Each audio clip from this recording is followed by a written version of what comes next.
See it. Okay, we are live. What's up, rise and shine? It's Mer World Card time. We are between Two Slabs, and we were with Merlin of Mer World Cards and Dan, the great curator. Dan, it's always a pleasure to be with you on Tuesday nights at 6 p.m. Pacific time, 9 p.m. or no, was it 9 p.m.? Yes, Eastern time. How you been, man? How was your week? Good. I took this weekend off. I did go to the show that you set up at LA Proper. We'll talk about that. But I took the weekend off as a vendor. So that was nice, trying to like rest up, get ready, gear up for Atlanta and then Dallas after that. So it's going to be very busy 2 weeks for us. But overall, the weekend was good for me. How about you?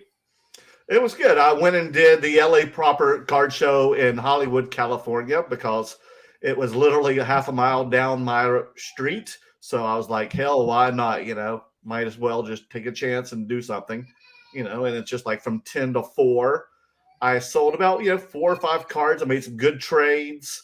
Luckily, all the cards were like over $500 value. So when you sell higher, mid to higher end cards, instead of hustling like, $110 cards, it makes things a lot easier. You start getting your money back, your return investment back. Right. So, you try to have more higher end cards.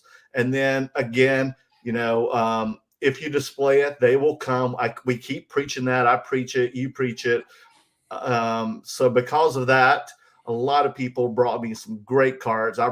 Some people brought me some awesome Spider-Man inserts from the 2017 Fleer Ultra Spider-Man cards that you saw, those silver web foils that were autographed. So I had 2 of those numbered out of 49. So I sent those to PSA to get graded regular service this week. So we'll see how those turn out. Awesome. Let's say hi to some people in the chat here, and then we'll go through our agenda. Basically tonight, guys, we're going to be doing the LA Proper recap. We're going to be doing a couple segments on what bends my corner, gearing up for the Atlanta show, countdown to Atlanta, Culture Collision this week, and then we'll tell you guys about some exciting live interviews that we're going to be doing tomorrow. Okay, so let's just say hello to people here. Here's Bishop. How you doing, brother? What's up, Bishop? Jay Champine. Another Tuesday night must-see CG and Merle must-see. Right, he's in here. Okay, LA Hobbyist, AJ. Hey, Dan and Merle, how's it go? What's up, AJ? Kenny G is in the house. Kenny G scared the crap out of me. How y'all doing this evening? How do we scare the crap out of him? Jago. Jago. Adam, how's it going, guys? Can't wait to meet you guys in Atlanta. Oh, we'll get to meet you. Awesome. If anybody, Adam. Yeah. If anybody is going to be at the Culture Collision, let us know. Come by our table. It'll be fun. We get to meet you guys. We'll take pictures and all that good stuff. Maybe you guys will end up in the vlogs too. So that'll be exciting. Non-sports card dude. What's up, non-sports card dude? I love that title. Hello, Dan and Merle. Aaron, our friend Aaron. What's up, Aaron? Hey, Aaron. Here. What's up, buddy? Vintage Lord is in the house. Yes. Okay, so we got through it. And people will start to filter, and I know there's a couple other live streams tonight, so we'll see how big of a live crowd we'll get here. But I also got this from one of our viewers this week at the LA Proper. I think Dom gave this to me. One of our viewers, and it's a Broadway orchestra ticket from the old theater down on Broadway in downtown Los Angeles, because the whole street used to be Broadway and orchestra like 100 years ago. What and show he gave me this ticket. Just an orchestra, probably the LA Philharmonic back in the 20s. Who knows? Nice. But I thought it was kind of cool, a nice gift. I love stuff like that. I love it when our followers, our supporters meet us in person, and they always give us like a little memento or gift. It's such a cool thing. Definitely. Axel's in the house. What's up, Axel? Okay, so for those people kind of just filing in here, do you want to give a recap of the LA Proper card show? You were a vendor there. I was not. I showed up like towards the gold digging hour, so I'll speak to that. But as far as you, tell us your thoughts on this show. Well, it was a lot better than the last time you and I did that show. When was that? September? Yeah, it was on a Sunday. Because since it was on football Sunday, there was basically no one there. The only people that were shopping at my table was you and other dealers. Yeah. This time it was a little more packed. You know, it was an early crowd, definitely. So when the show opened at 10, it opened up right up the gate. But then it kind of, kind of petered out around like 2 o'clock. And then by 3, I started packing up, and that's when you showed up at 3 o'clock for the golden hour. But I did pretty well. I mean, I didn't do amazing like I do some of these out of town shows. But again, I sold 4 or 5 items all over, $500. I also made some really good trades that I was very happy with. And the person, made the trades with me, they were very happy with. So it was a very win-win. And I also picked up a lot of awesome Marvel cards, some wrestling cards, and some Star Wars. I was very happy about those purchases. So some of them were graded, but some I'll need to send to PSA and SGC to get graded this week. Mm-hmm. But I kind of enjoyed it. But something for that was only a half a mile down the road. It wasn't too bad. And plus, I get to see all my friends, all customers, our viewers, and get to hang out with the other dealers that we all know. So it's fun to be around and socialize. Very cool. Can you speak to the mention? You mentioned that you sold cards over $500. So, what from your experience? Because you got cards in all sorts of ranges. You got like cards for under $100. You got cards all the way up to like a $10,000, right? Where do you think is your like sweet spot for what you think is a good price point for you to be selling from the vendor perspective? Oh, gosh, that's a really, really good question. Here in Los Angeles, I'd probably say in the $500, $1,000 range at shows like these. I mean, that's what was selling. I sold a Joel Embiid Prism autograph rookie card. I sold a Donovan Mitchell rookie. I think I even sold a Darren Fox. This time it was weird because, you and I mainly have a lot of like non-sports and other sports, but this show I pretty much sold sports cards or traded for sports cards. Mm-hmm. So I'm glad I brought these sports cards, because if I didn't bring those sports cards, I may not have sold hardly anything. And then a lot of the other trades I did which was with the Star Wars and I think a wrestling card, but I can't remember what it was. But yeah, man, it's just like you never know what to expect. And then when we were at the Cardstock Trading Show, which was last month in Van Nuys, California, which is in the same area, LA area, I sold pretty much all non-sports cards. So go figure. You never know your demographics that are going to show up at these shows. So what do you do, Dan? Do you have any advice for me? Well, for me, I stick to my niches. I have basketball. I've got some vintage cards like baseball, basketball. I'm very heavy into Marvel. Probably like 50% of my inventory is Marvel. And then just maybe like some miscellaneous stuff like wrestling or, if I pick up something in a trade, like I recently picked up some F1 cards and things like that. So, I try to just stay within my lanes, and people, when they come, so my tactic has always been like get different things than other people. So I don't want to compete with all the other vendors who carry sports or whatever else they carry, right? Like modern basketball, modern sports. I try not to compete with them. I try to have cards that are very unique and niche. So that's always been my strategy. As far as price point goes, I like to play in the mid to high end range, just because I feel like if I sell like 1 or 2 cards for a couple $1,000, that pretty much pays for everything. That makes the whole show for me. So it takes a lot of pressure off. Whereas if I'm selling cards for like the $100 to $500 range, I'll have to like sell like 5 or 6 to really start to make a dent in the expenses and things like that.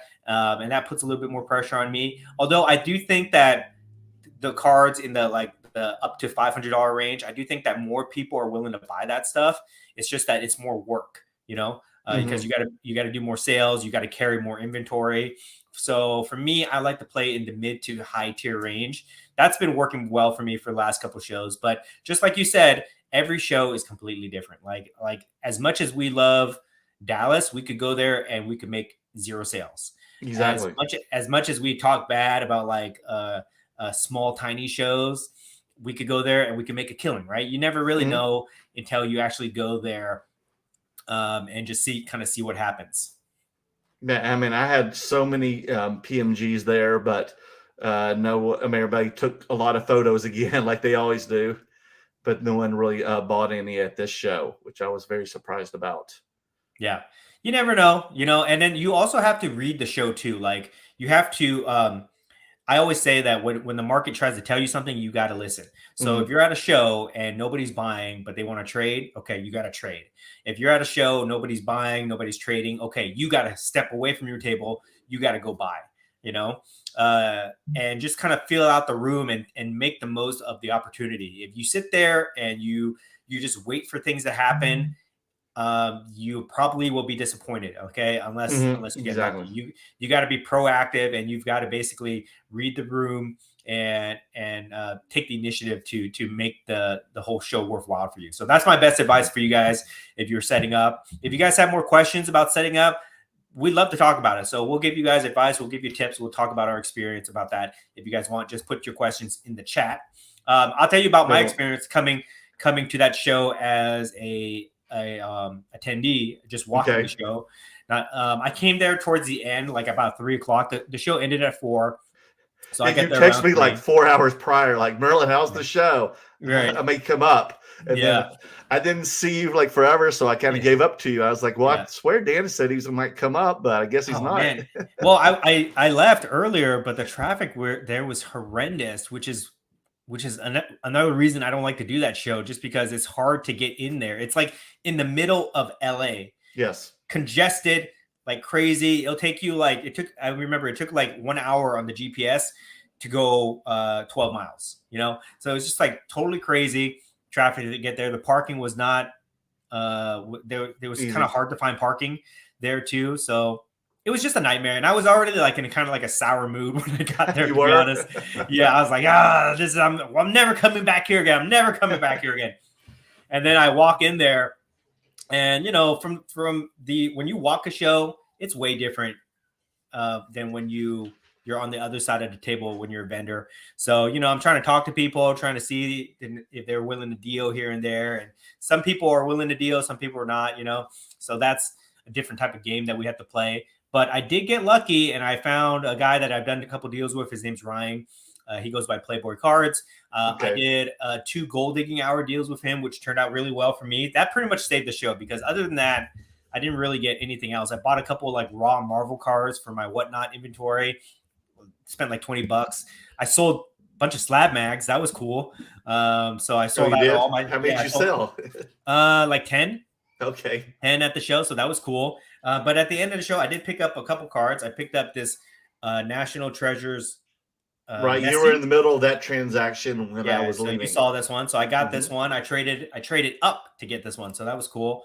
Got rid of some cards I was more than willing to move. And then I picked up this Kobe orange refractor, which, in my eyes, if I squint, if I squint, it looks gold, guys. So that's what I'm going to tell people. This is my Kobe orange gold refractor. So that's cool. So I picked these up. I traded up to get this one also. So that pretty much made the whole trip worthwhile for me.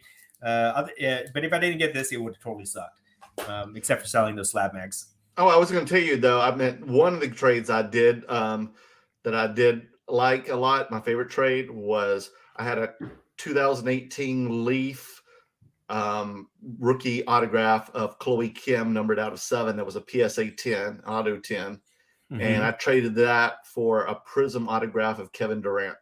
Nice. That's a good trade. Yes. Especially now that the Winter Olympics are over, that is a hell of a trade. What's the value on that Chloe? There's not many comps, so it was like the price I had it, and I had it like $1,000. So he traded for it and then gave me cash up front on top of it. Nice. So I was very happy. All right. Yeah. So, overall, I would say that those small shows are cool if you live in the area. It's not really worth something traveling to, but a show is what you make of it, guys. So, but you know what sucked? You know what made my corner about the show, and probably didn't know what it was. What? Because I started listening to all my footage from my content. They put me next to a speaker, dude, playing music. I mean, I was playing some great ass. Old school hip hop from the 90s, some, like a lot of alternative hip hop. Yeah.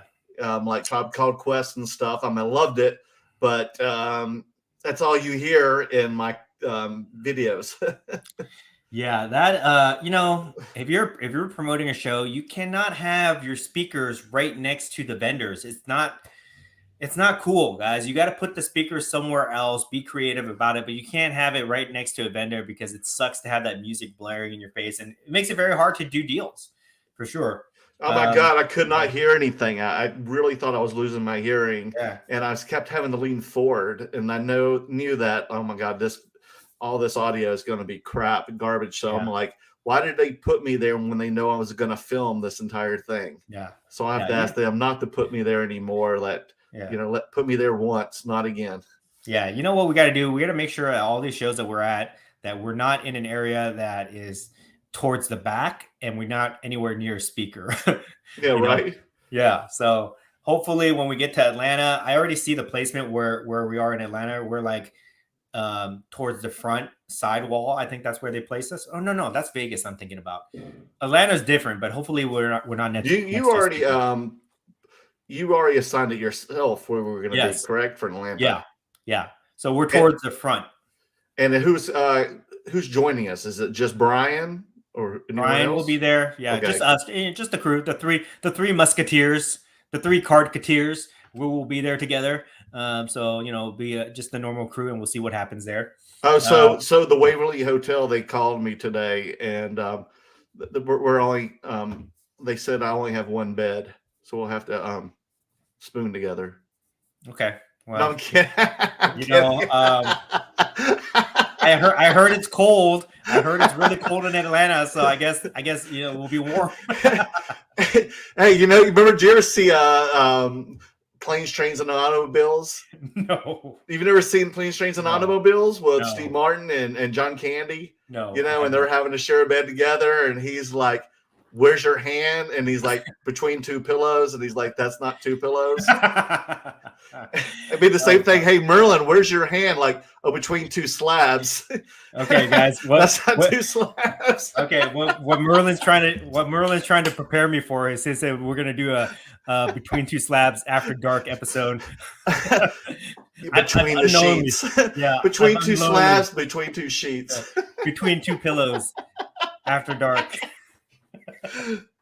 Oh my gosh. Okay. All right.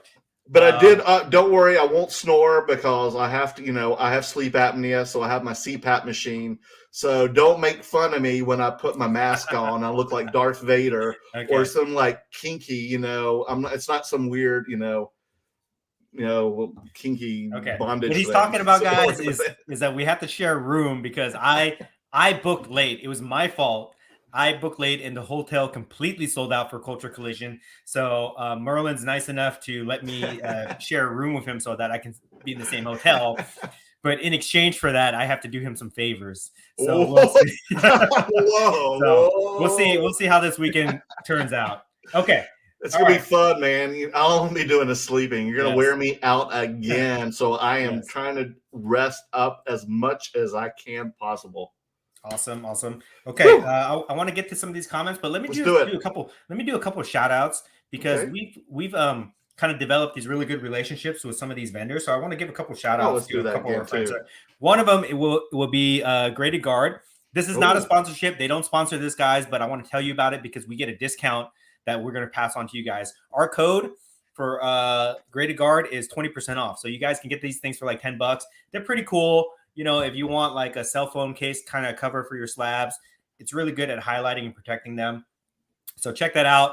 I'm going to do a review video on this pretty soon. Maybe that will come out tomorrow or Thursday. So you guys can check that out. I put the code in the description here, but it's 2B slabs, right? Or is it B2 slabs? Yes. It's B2 slabs. Between two slabs. B2 slabs. So it's just the letter B, the number 2, and then slabs. And how much you get? 20% or 10? 20%. He bumped it up to 20%. 20%. Holy so this is what they look like. Yeah, they're pretty cool, guys. They highlight your slabs if you guys want to do any type of color match. They're good for Pokemon and things like that. Yeah, and they're very inexpensive, and they just pop right on. Yeah. They just cover the front of the case, not the back. Yeah. And they only fit regular PSA cards for right now. They're trying to get to BGS and SGC next, but right now these are just for PSA regular standard cards. Yeah, and these guys are friends with us, and we're in talks for them to like help us grow our channel. So we want to help them out as much as we can. So that's what the package looks like. So check them out on Instagram at Graded Guard. Yeah, and then the second thing I'll highlight here is these the slab mags. I'm a big fan of slab mags. I got a good relationship, and I got a discount on this, guys. Okay, so this is not like an advertisement. This is to tell you guys that I have a discount. So I get these for $20 that I get to pass to all of our followers, all the subscribers, everybody that supports us. You guys can get these for $20, but you have to get it directly from me. So just DM me. I get like random shipments of these things. So sometimes I have different colors, different sizes, things like that. They retail for $25, but if you buy them through me, it's $20. Okay. Now, what graded slabs can those go into?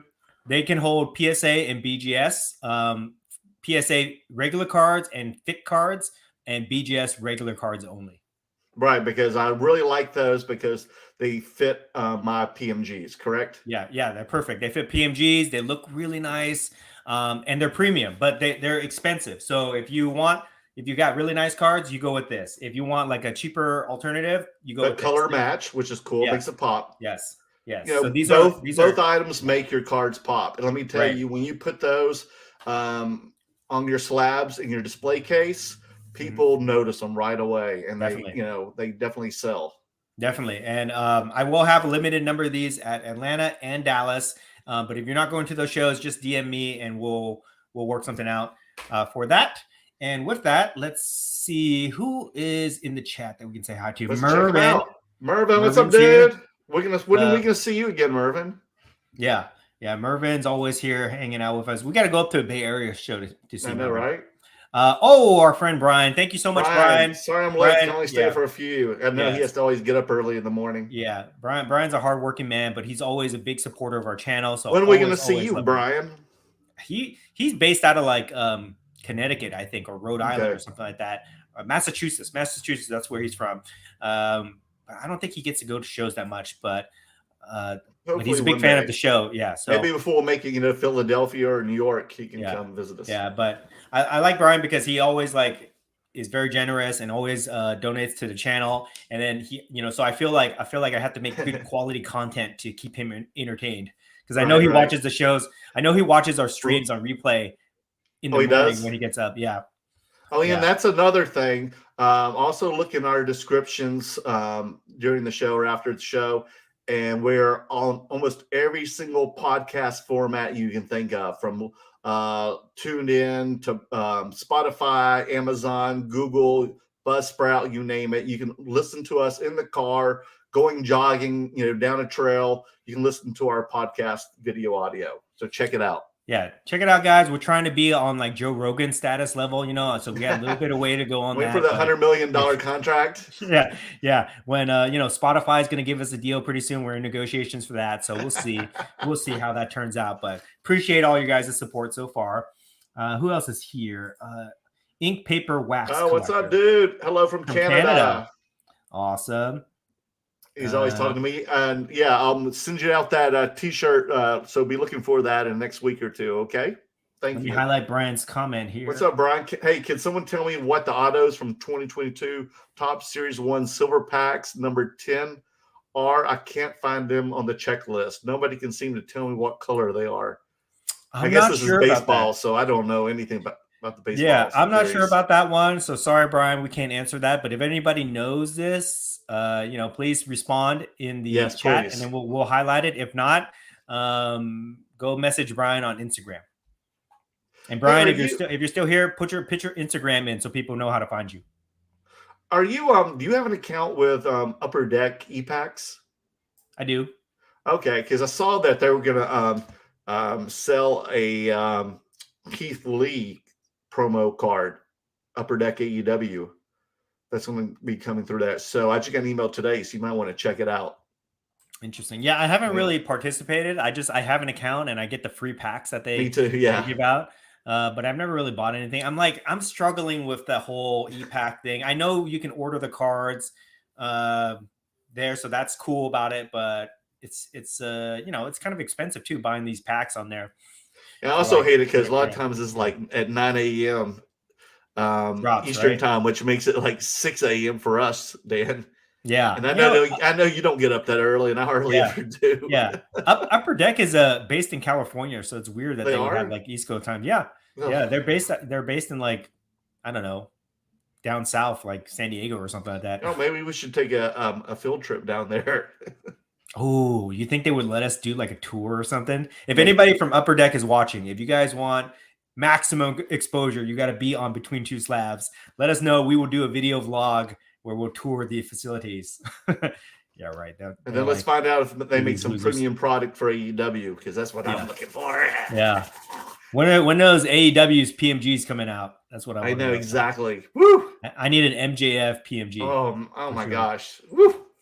Yeah. The thought Keith of that. Lee, though, I don't know if I would want to be buying Keith Lee cards. What do you think about him? Are you a fan of him? Dude, I'm a huge fan. I just wanted they just need to create the proper storyline for him. But he's an amazing wrestler. He's got great energy. You got to figure out a good storyline, a good plot, and a good booking. Mm-hmm. He just didn't have that WWE, so I hope Tony Khan's able to do that with him in AEW. Yeah. What's up with AEW? Why did they let Cody Rhodes go? What was that? And now he's coming back to WWE? Dude, I have no freaking clue. I guess rumor, I talked to somebody, and I had a great conversation with Zan. And folks, if you haven't seen that, go to my channel at Merwell Cards. That last week I had a great interview of Wrestling with Cards with Zan Morning. And we literally, Dan talked for 2.5 hours about wrestling cards and music. But man, boy, was it very informative. So folks, please check that out. Yeah. And he thinks the reason is that Bryan Danielson and who was it? Adam Cole and CM Punk and all those guys showed up, and it just kind of pushed Cody to the side. And he felt like he just got pushed to the side storyline wise, and they really couldn't find that certain thing for him anymore. Yeah. And he couldn't even find it for himself either. I heard it was politics, like backstage politics, where he lost some of his booking powers, and maybe Tony Khan was becoming more of a figurehead in the company rather than just like the owner. So, that's just how it is in wrestling. So we'll see. I hope he does come back to WWE. I hope they give him a good push, and he can make a good name for himself, because I think he's really entertaining. Yeah, what I've heard so far is that they may have him feud with Edge going into WrestleMania for a WrestleMania match. Oh wow, that would be interesting. That would be very interesting. Okay, Brian Adams. Hey, we already said that. No, what's next? This one right here. AJ, Dan, when are you leaving for Culture Collision? We have a transaction to make. AJ, I am leaving Thursday. So if you want to, pick up that Marvel card for me, you got to come meet me in my area by Wednesday tomorrow. If not, we'll do it on the way back. He's trying to this kid AJ. Let me tell you about this guy. He's just like this like fly that buzzing around me all the time. He's always trying to get deals off me. He's always trying to like get my PMGs and do this and that. But I like him. He's a good kid. So yes, he is. I like AJ. Right. Jared's in the house. Ed Ram is here. Ed Ram, H-Town. Yes. What we got next? Let's see. Diego. What's up, Diego? Taking consignment for Atlanta. I feel like Acuna will be hot in Atlanta. Sometimes I do take consignment cards where I'll put them in my case. Not often, guys, but if you're interested, Diego, you have to be local to me so I can pick up the card. If not, I probably can't help you, but just DM me on Instagram and we can talk. Okay. Ooh, what's this here? Brian, trying to go to Atlantic City show this year. For the National. Yeah, that'd be great, Brian. Let's do it. Let's do it. Hopefully, man. It'd be great. It's my intention to build up Between Two Slabs so that it's big enough where we can go to the National and we can do like a live show for you guys or something. That'd be cool. with an audience. That's what we have next. Tim French. Sup, Merle? Got some hot pickups to tell you about. Come Dallas. Doubt any will be back from grading, but we'll see. I can't wait, Tim, to hear all about it. So I'll see you in Dallas, correct? Yeah, hopefully. Yep. Mervin, I want to know who bought out all of Card Boss's blue PMG collection. Was that you, Dan? Probably Spidey no, Jew. Was not Who was me. got the blue PMG collection, Dan? Do you know? No, they haven't come out public yet that I know of. But dang, they spent a lot of money on that for sure. Where was it? What platform was it sold on? It was either Golden or PWCC. I think. Aaron says, "Feed the gods. Thoughts on the new 2022 Top Star Wars Signature Series?" I have not seen those cards myself, but Signature Series is always cool, so I'm sure I'll love it when it comes out. Now, is this just a regular box, or is it a box that just has one card that's a autograph card, or what is this? I don't know how many cards come in there, but it is the autograph series, so it's a higher end product. Yeah, so be interesting to see how those look. Star Wars is hot, guys. Star Wars is going to be my next focus. Very. I've got a lot of Star Wars to take with me to Atlanta, folks. Yeah. We're gonna be talking more Star Wars. We're gonna be talking more wrestling at some point. I'm just trying to buy up my stuff now before it like goes through the roof, just like Marvel is right now. Okay, what else here? Oh shoot. Okay, go through the chat, guys. Okay. Steve Hong, hey guys, Merlin, enjoying that old ticket? Yeah, I am. Thank you so much, man. Sorry it was an old sleeve. It's been there since I originally purchased it for over 30 years. Steven, yes, I just showed that earlier today, what you sent me. Right here it is. Orchestra card. Look at that. I wonder if they'll grade it. I wonder if I can get this thing graded. I'm sure you could. Yeah, for sure. Ed Ram, it's unfortunate we won't see y'all anytime soon for any TriStar shows here in H-Town. I don't think we're going back to Dallas. Yeah, I don't think we're going back to Houston anytime soon.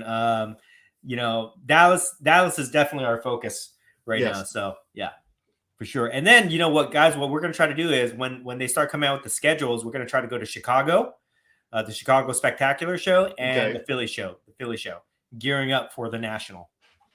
Woo. Next, who we have here?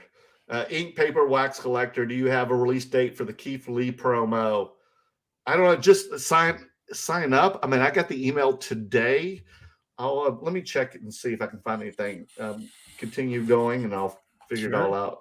Okay. Tao, curator, Army mount up. Yeah, he's always the hype man. He's always the hype man for this chat. He's always telling people to mount up, give us likes, and all that good stuff. So we appreciate that, brother. Let's see here. Okay, so what's today's date? The 22nd? Yes. Okay, so it says here, I got an email today because, if you haven't signed up for Upper Deck e-packs, Google it and then sign up and then make sure, you're on the email list and you will get these notices via email like I did today. So it came out around 1 o'clock today and it says to purchase this Keith Lee card, head to Upper Deck e-pack store at 9 a.m. Pacific time. That's my time. Sorry. So it's 9 a.m. Pacific time. I said that was Eastern. So that's going to be 12 o'clock East Coast time. And packs of 2021 AEW preview will be available for purchase in the Upper Deck e-pack store until March 2nd, 2022. But I have a feeling these things will probably get sold out pretty fast. And that's what it looks like right here, guys. Yeah. Okay. Very cool. So check it out. Very cool. All right, Jago. Support the stream by giving a like. Thank you so much for your support, Jago. Appreciate that. This is a funny comment by 19th Vintage here. Let's see if anybody gets this joke. Oh, Rob, Star Wars is hot like a bantha. and then he falls up and says, "Someone got it." Yeah. Rob knows his Star Wars too, man. Mm-hmm. He knows all his non-sports. And also check out his show, guys, too. He's got a great show. He really knows his cards, his grading, vintage. I mean, this guy knows a lot about cards, and he's definitely unappreciated, undervalued in the YouTube world. So check out his channel. It's really worth it. Definitely a hidden gem. Yeah, you haven't checked it out. Christopher Murray, good evening from Colorado. I have 24 slabs I'm trying to sell in Dallas next week. Are there dealers who would buy in bulk, or should I try to sell them individually? Thanks for your advice. I mean, you're going to probably have a chance to do both, but there are definitely a lot of people there who will buy in bulk. Dan, for sure. For sure. And, just to give you some comparison, like 24 slabs is not even like bulk. I know people that sell 200, 300 slabs. My buddy Travis, last time he sold 800 slabs. Yep. That's a bulk deal. 24 slabs, probably somebody will buy that. they'll usually want to get a better deal if they're buying it all from you, or you can sell individually. Trust me, if those cards are good, you can sell for your 24 cards in a day, like probably in a few hours, depending on how good they are. So definitely you can definitely move it at Dallas. Don't worry about that. Bishop 2344, question for both of you. I see that you are both headed to Atlanta. Are either of you interested in 2 rare soccer cards? I will also be there selling some of my PC. Well, come to our table and we'll check it out for sure. You know, we'd love to meet you. So come to our table, show us what you got, and if we're interested, we can try to make a deal for sure. Yeah, I mean, you'll have 3 guys there at our table. So you're going to have Dan, the great curator, me. Dan and I both do like soccer and invest in soccer. And then you're going to have Brian, the Sunday League investor, who is all about soccer. So you've got 3 chances.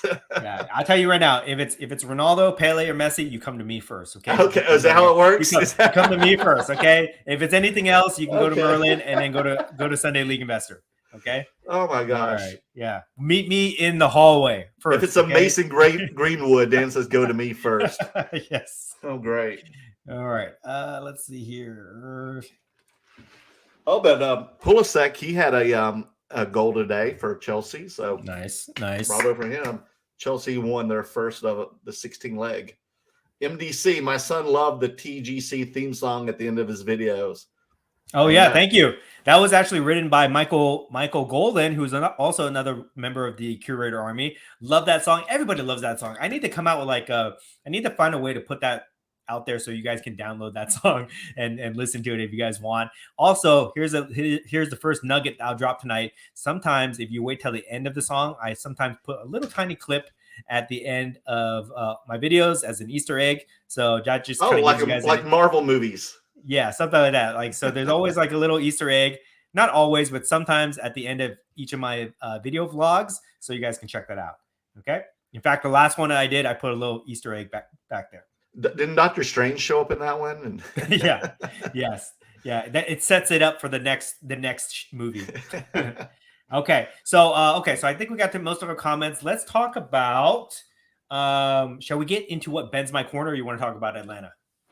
No, let's do your. First of all, quickly, I do want to ask one question before we even get into what bends my corner. Let's start with the positive. So, how do you feel about your interview with Jeff Wilson? Oh, thank you for asking me about that. So overall, I thought it was really great. I was nervous going into it, but I think that I kind of blacked out through the whole time, and then I woke up and we were done, right, guys? But I think I did the interview pretty well. I asked all my questions, and he answered it very well. He's a super cool guy, very well spoken, great communicator. I really enjoyed talking to him and getting his insight and perspective on those things that I was asking him. Overwhelmingly positive responses from the interview. We had some Jeff Wilson haters leaving comments here and there. But, you know, that can be expected, I guess. I just delete those comments. I don't even respond to them. But the feedback was very positive on that. So I thought it was really cool. And it was just cool networking with him. You know, he's the top dog in the sports card content area. So for us to get on his radar, for him to take the time to talk to me, was really cool. And then I'm hoping that I can connect with him in Dallas. I mean, in Atlanta. Maybe he can do something with me and you on Two Slabs or something like that. But it's just a cool way to network with him and just kind of have that experience and put that content out for you guys. So I'd be interested to hear what you guys' comments are on that too. Like, what did you think of the whole interview? Now, what was the biggest thing you learned from him during that interview? The biggest thing, huh? Oh, man. So many questions here. Something that really stuck in your head for a while and you really thought about it. Was there anything like that? Well, I think I don't know if this was necessary from the interview questions, or because we talked before and after in the chat lobby too, leading up to this. But one thing I kind of learned from him that kind of stuck out is that like he kind of, I asked him, I said, okay, so you're a content creator, you've turned this into a business, you're making money off of this. How do you get to that next level for where I'm at, where I just do it for fun versus what you do and you know, you turn it into a business? And he's like, well, for one, you've got to be innovative with the stuff that you put out there, and you've got to find ways to connect with your audience where you bring them value. And if you can do that and you can build an audience, a community where you can provide value from them, then they will support you in turn. And kind of think of it like that. Don't try to copy anybody. Don't try to like be provocative or too innovative with your things. You know, just find out who your audience is and give them the content that you want and be yourself, right? Don't try to be fake or anything like that. And that kind of stuck out with me because I was like, oh yeah, you know, because some people will try to be like really funny. Some people will try to be super serious, but me, I'm just kind of like myself. That's what you guys see here. That's basically who I am. And I think that the community that's kind of rallied around me and supported all the content I put out there, they appreciate that. They're just like me, right? Like if we knew each other in real life, we'd probably be friends, you know, just like me and you, Merwin, right? We get along. So just, you know, for him to tell me just to continue to be yourself, be genuine, be sincere with your content, and these people will value it. That kind of stood out to me, and that encouraged me to kind of continue making content for that. Now, was there any questions you like did not ask him, and you were at the end like, God, I should have asked him that question. Why didn't I ask him that question? Well, was there that question you forgot to ask or you wish you had? Well, you know, to be honest, hopefully he doesn't see this, but I wanted to ask him about his NFT drop, which I know he got a lot of heat for.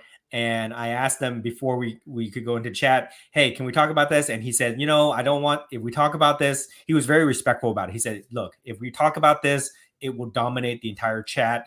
There's going to be there will be a lot of negative responses. So I don't think that we should talk about it because I don't want it to dominate your chat. I mean, your live stream. And I said, okay, yeah, I think that's probably a good idea. So that's one thing I kind of wanted to talk to him about because I know a lot of people were like really negative about what he was doing. If you guys don't know, he was dropping like NFTs of people like pulling famous cards from breaks, right? Okay. And I know he got a lot of heat for that because people were saying, why would you want to own an NFT of a card that you never pulled? And they were making all these comments about the form of the collectible itself, which is the NFT, right? And the subject matter, which is of them pulling a card from a break. But I really wish I could have had this conversation with him because I think that and this is where I think that maybe I could have helped him. I think that he was communicating it in the wrong way. He was selling it as a collectible. Okay. But for me, I've always viewed NFTs as they're not collectibles. They're just basically like JPEGs, basically like fancy JPEGs. But what they are is they're like tokens into some type of exclusive club that gives you benefits, right? So for me, like I'd be more interested to learn about what type of benefits come with that NFT. I know you get access to a free box break, but what else can you get from that would make it worth the cost of the NFT itself? And I don't think that he communicated that correctly. He was just selling it as a collectible, and that's why he got roasted. If he had sold it as this is a token and you get all these benefits from it, and that's where the true value comes, I think people would have been more receptive towards it. But, you know, he didn't want to talk about it because I don't think he had planned those things out yet. And maybe he didn't want to make false promises. But let me just tell you guys, okay, if I was him, I would have given you a free box break like he did. I would have given you a year's membership to Market Movers, which would have cost him nothing. I would have given you a ticket to some VIP trade night meet and greet at the National. You know, there's so many things that he could have added on top of what he did to make it worthwhile. And I think that he just kind of missed the boat on that one. But the thing about NFTs is that you can always add that. As the creator of the NFT, you can always add value to these things later down the line. And I really think it's about the community. If you are a creator and you build a community around you, then your NFTs will do well. If you're just some dude and you put up an NFT hoping to make money off of it like a cash grab, it's probably not going to do well. So that would have been the discussion I would have loved to have with him. But, you know, he's probably so burned out from having to answer comments and defend himself all day. He probably just didn't want to talk about it, which is totally understandable for me. But that's probably the one thing I would have loved to have a discussion on. Love it. So now let's segue into, I know you've been wanting to talk about it. What bends my corner? one of our favorite topics of Between Two Slabs. What bends my corner? So okay, tell me what this was all about. A couple things I'm going to talk about on what bends my corner today, guys. Okay, number one is I'm going to talk about there was some dude who watched one of my recent video posts the other day, and he decided to make a response video to my video. And he wrote it in the comments. I don't even know who this guy is. I've never talked to him before. I don't want to mention his name because that's not my style. I don't like to call people out specifically, but he wrote in a comment saying like, I'm going to write a response video to this and post it tomorrow. And I'm just like thinking to myself, like, why do you need to comment like that first and let me know? And unless you're trying to provoke a response from me. And then secondly, like, why do you have to bring my name onto your show? So I wrote back to him. I said, you be respectful. You know, it was a warning. You be respectful. Really? Right? Yes. And then he posted his video, and you know, he was respectful towards me, which is cool. And I'm okay with that. But he made a video where maybe he said that like, he didn't necessarily agree with what I was saying, or he wanted to add on top of it. And I'm just thinking to myself, like, why do people who make videos on YouTube or post things on Instagram, why do they have to bring other people's names into their post unless they're trying to use it as clickbait? And that I don't like. You know, whenever I have a difference of opinion about something, you can voice it, right? But you don't need to bring somebody else's name into your content unless you're trying to just do like clickbait. And so for that kind of like bent my corner a little bit, just because I wish the guy would have just said, he could say whatever he want to say, but he doesn't have to like put my response to the great curator on there. To me, that's not cool, especially since I don't know the guy, and he didn't like try to talk to me beforehand. So that kind of bends my corner a little bit. I was thinking about saying something, but you know what? Honestly, I'm just going to leave the guy alone. It wasn't like bad or anything, I don't think. But I just don't like people using my name. You know, it's like somebody made a video, my response to Mer World cards. You'd probably be like, what the heck, you know? Yeah, right. Or anything else, right? Yeah, it's weird. So that kind of bends my corner about that. And then that kind of leads me to my next thing is when I watched his video just to make sure I screened it, right? Because if he had said something about me, he would have got tenderized for sure, guys. But when I screened his video, I was also reading some of the comments because I was interested to see what people were saying. And a lot of people were like complaining about the state of the hobby, right? And let me give you guys a little bit more context. So I've been posting video clips of some of my past content, that like my past interviews and long form content. I've been posting like short clips. Okay. And one of the short clips that this guy responded to was when I was talking about Josh Luber's paper, and I was reviewing the paper and saying what are signs of a healthy market. Mm-hmm. Okay. Healthy card market. So that's why he made that response video to that.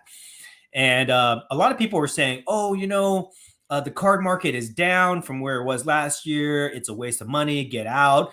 All these content people are pumping it up because they're heavily invested in the market, and they're just trying to get us to buy cards. And I'm just looking at all these comments, and it's really annoying for me because it's like cards are fun, right? Cards are fun. We spend a lot of money on it. We trade. We make money here and there, but mostly it's fun. And I don't understand why people watch this content and just love to complain and say how bad the market is. Like, to me, if I wasn't having fun doing this, I would go do something else.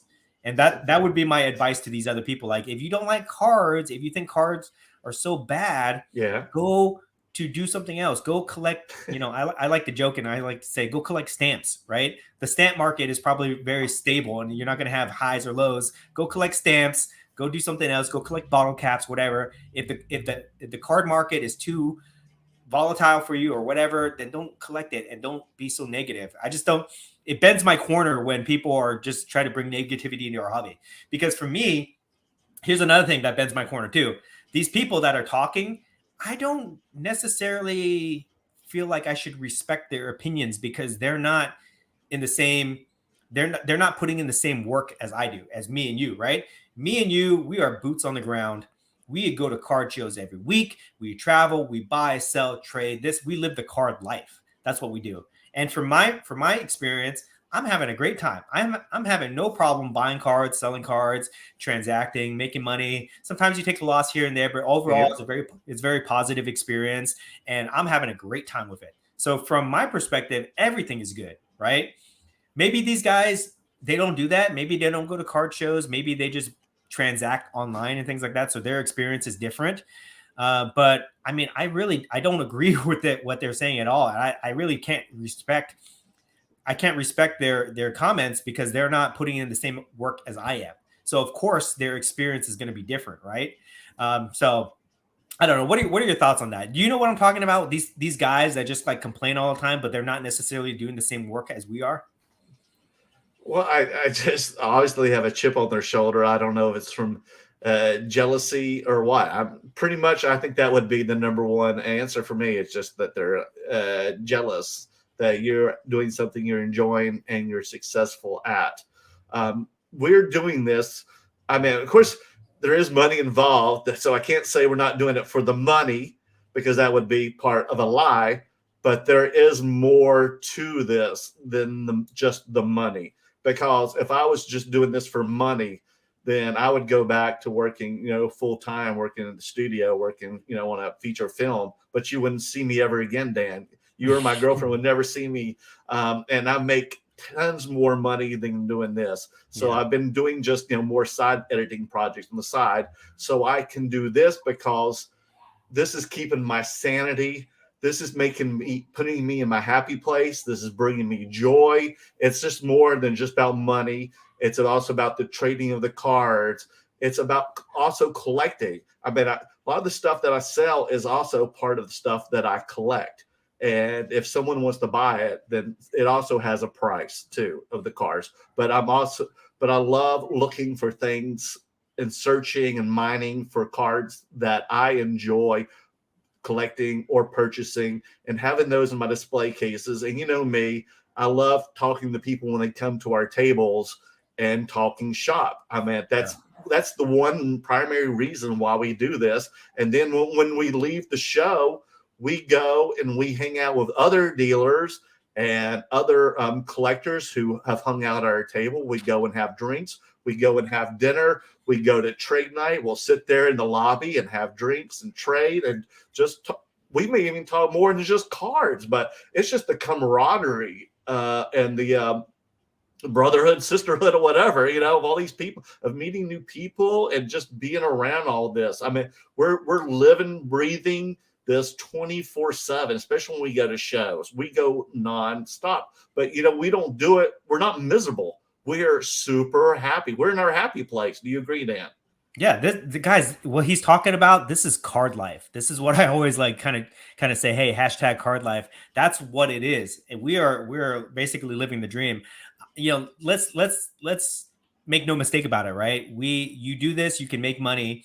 And making money is the primary goal to pay for all these expenses. Yeah, you've got to have the money in order to go to these shows, out of state, and also buy more cards. Otherwise, you wouldn't be able to be in this hobby for much longer. Yeah, the money is the underlying goal, right? But the process is what makes this worthwhile for us. We love the process of cards. I often waste too much time every day scrolling through listings on different auction sites, looking at cards, looking at prices, playing with my cards, guys. Like, I'm a grown ass man, and I'll spend my days looking through cards and things like that. And I just think to myself, oh man, there's nothing I would rather be doing than this. I don't want to go do my real work. Okay. I don't want to deal with my real life obligations. Okay. I don't want to do it. It's like boring. It's boring, but this is what I love to do. And this is card life, guys. And I always tell people, I was like, look, being in the card business is not the easiest way to make money, for sure. It's a hustle. There are easier ways to make money. Just like Merlin said, he could go do work on movies and things like that, editing, and he can make way more money, but it's not as fun. There's nothing for us, for our community, there's nothing more fun than being immersed in cards. And I just think that a lot of these people that are just talking negatively, I don't think they're immersed. I think that, they're probably wherever they are doing their own thing, maybe primarily transacting online.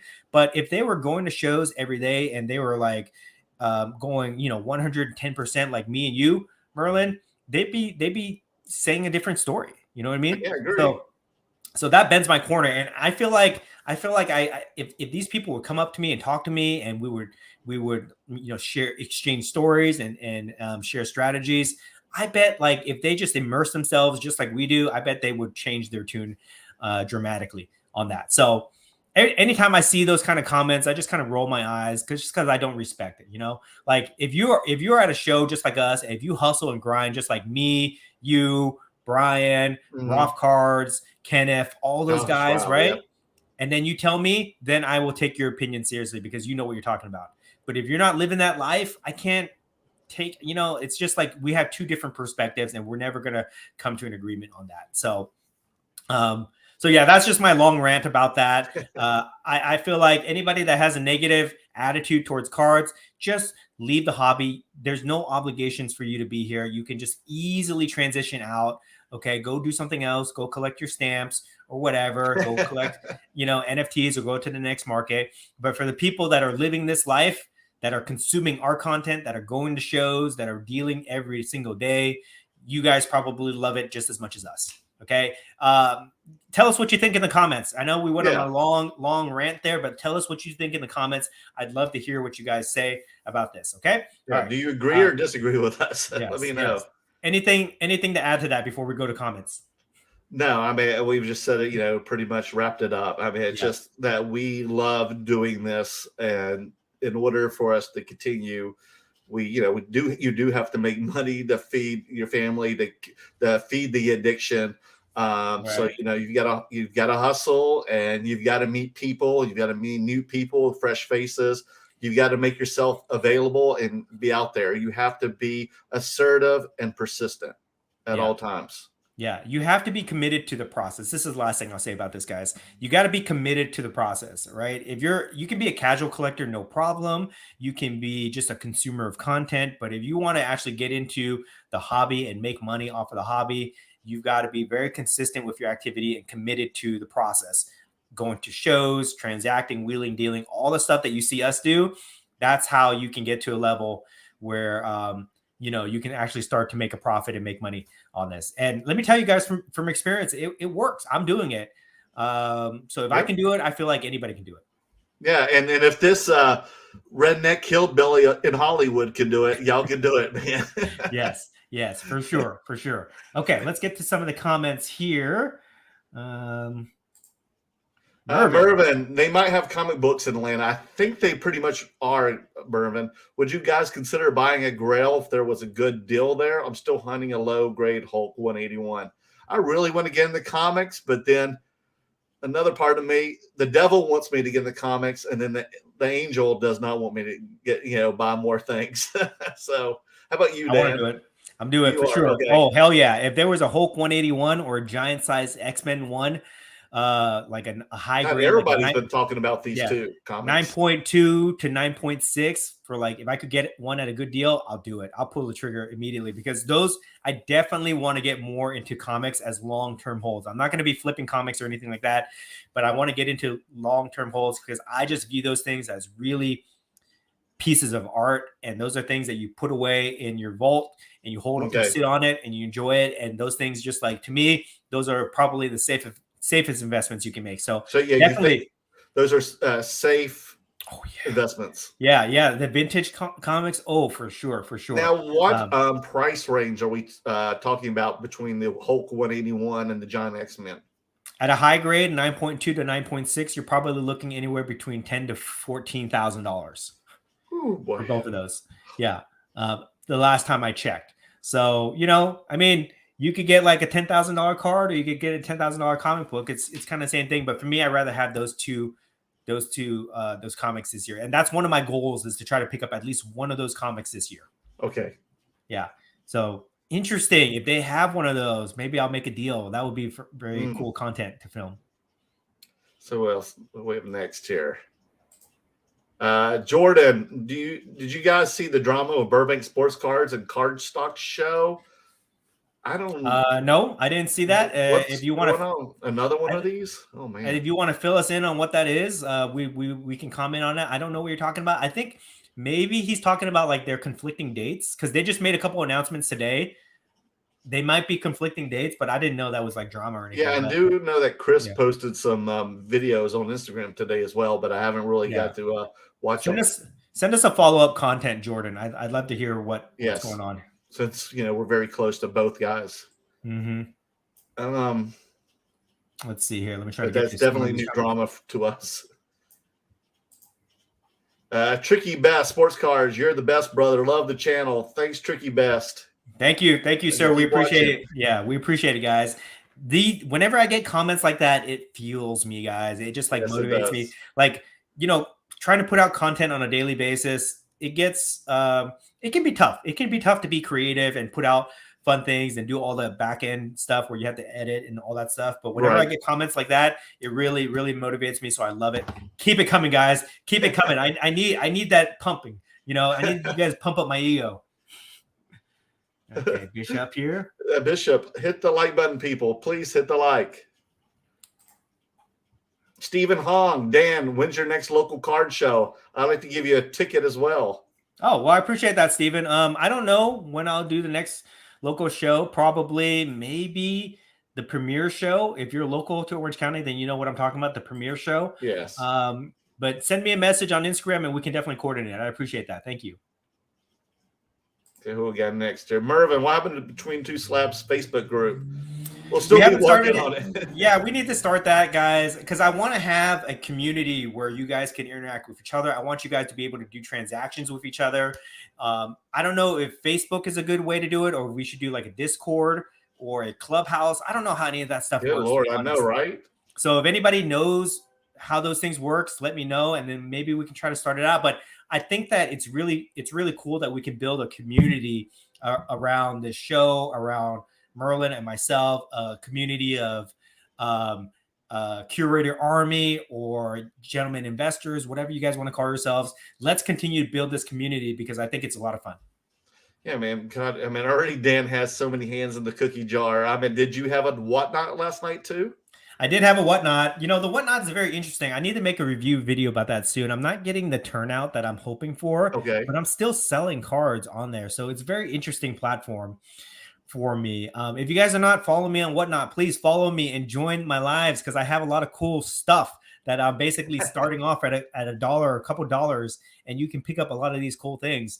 And if you guys can't go to shows, you let me know what you want. I'll go pick it up at the show and I'll put it on the whatnot for you guys to buy. But I usually try to do it every Monday. Give me some feedback, guys. Tell me if Monday is a good day. If it's not, I'll move it to a different day. Because it was a holiday yesterday. Possibly. I mean, I'm only getting like 20 people, maybe like 15 to 20 people in the room anytime I do this, right? So it's not very competitive bidding, but I'm still selling a lot of stuff. So it's very interesting platform for sure. But now, are you making posts on Instagram about your show? You need to just like the day of. I'm very bad at this too. I know you are, man. You're the worst. You need to start doing it, posting it a day or two before. I'm so busy. Like it's just another. I'm like scatterbrain right now, where I have so many different things going on. So I need to get on that myself. I do accept responsibility for that. And maybe that's it. Maybe if I just kind of give people a little bit more notice, then I'll get better turnouts. It can't hurt, man. It can't hurt. Yeah. So we'll see. I'm still committed to the process of whatnot. I'm still trying it out. So we'll see what the show will be. Okay. What we got next here? Nicholas, is Trae Young a buy or a sell? For me, he's still low. I think he's a buy. Yeah. For me, he's a buy for sure. Because I think I just watched a video. I think it was Retro Hoops Collectible, and he just did a video yesterday about comparing Trae to Luka, and they're both having the exact same stats. They're both high up there in their stats on every position, in scoring, assists, and all that. But yet Trae is like a third or a quarter of the price of Luka. So go figure. And Trae made it to the championship last season. So go figure. That's pretty low prices. Yeah. For me, Trae Young, he's more marketable. He's got this swagger and this look that kind of makes him like a heel of the NBA. And I think that he knows that, and he's using that to his advantage. And but why do you think he's still a quarter of the price of Luka? Maybe, I don't know. Maybe he's in a different market. Atlanta, maybe they're not as good as or big No, as Dallas. I don't know. Atlanta's a way bigger market than Dallas. I don't know. I often say things don't make sense. Things don't make sense in the hobby, but for sure the kid can play. He's on a good team, and he's got that charismatic appeal. So for me, he's definitely a buy. I mean, yeah, because Atlanta's what, the third or fourth largest market in the country. Is it? Yes. Seriously? Yeah, it's like one of the biggest, top 5 biggest cities in the country. Interesting. Yeah, there'll be a lot of people there at the show, Dan. Jago, okay. We'll check it these opinionators are just going looking for clout. Best thing to do is not even mention it because they are getting the attention they want. I agree. Yeah. They just want to, poke you in the ribs there. Yeah, these guys, like, that's why I don't mention their names, because I don't want to give them any specific, shine or attention like that. But I just think it's kind of sad when you have to like use somebody else's name to kind of bring attention to yourself. So if you're trying to make content, unless it's positive, if you want to praise me, you can use my name all you want. But if you're going to talk bad about me or anything like that, you better watch out. Don't do that stuff, guys. It's not cool. Okay. And I think people will understand that too. And people will see that. If you put yourself out there and you be positive, and you spread a positive message, then people will be more receptive to that, because people want that, right? There's always going to be an audience that wants to know drama and wants to watch negativity. But I think overwhelmingly people, when they watch something, they want to be happy. They want to be entertained. They want to feel good about it. So that's the kind of content that I think that people should be putting out. Gotcha.